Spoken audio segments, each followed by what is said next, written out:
আজ আমি তোমাদের সামনে মৌরালা মাছ রান্না নিয়ে চলে এলাম। দেখো, মাছগুলোকে কেটে লবণ হলুদ মাখিয়ে রেখেছি। এবার এগুলোকে ভাজা হবে। এই মাছ রান্না করতে কি কি লাগবে দেখো। আলুগুলো লম্বা লম্বা করে কেটে নিয়েছি, কাঁচা লঙ্কা, একটু রসুন, পেঁয়াজ, টমেটো। কড়াইয়ের তেলটা গরম হয়ে গেছে, এবার মাছগুলো দিয়ে দেবো।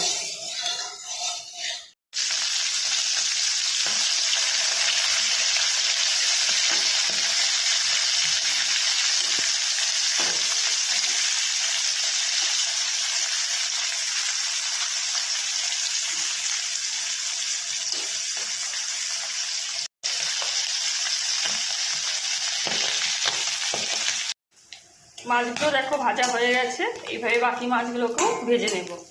তার মাছগুলোকে আমি তুলে নিচ্ছি। এই তেলে কালো জিরে ফোড়ন দিচ্ছি, রসুনগুলোকে আগে একটু ভেজে নেব,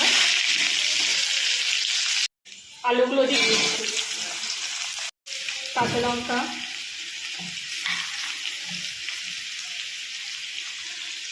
লবণ, হলুদ। আলুগুলোকে এবার লাল লাল করে ভেজে নেব।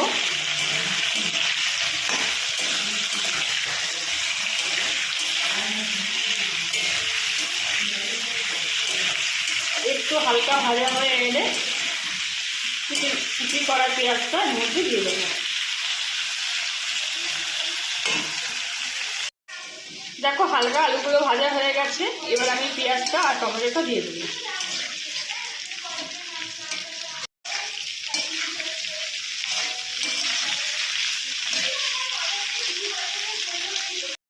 টমেটো,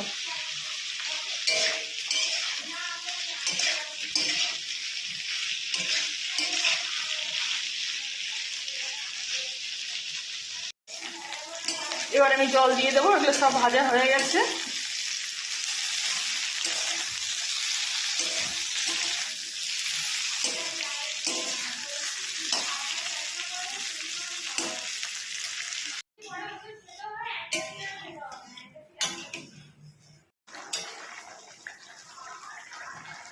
রান্নাটা প্রায় হয়ে এসছে। একটু শুকিয়ে গেলে ভেজে রাখা মাছগুলো এর মধ্যে দিয়ে দেবো।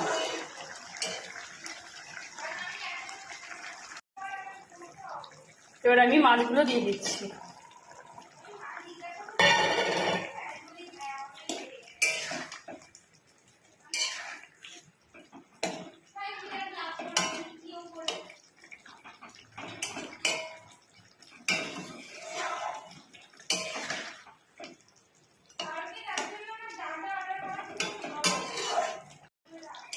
রেডি হয়ে গেছে আমার মোরলা মাছের চচ্চড়ি।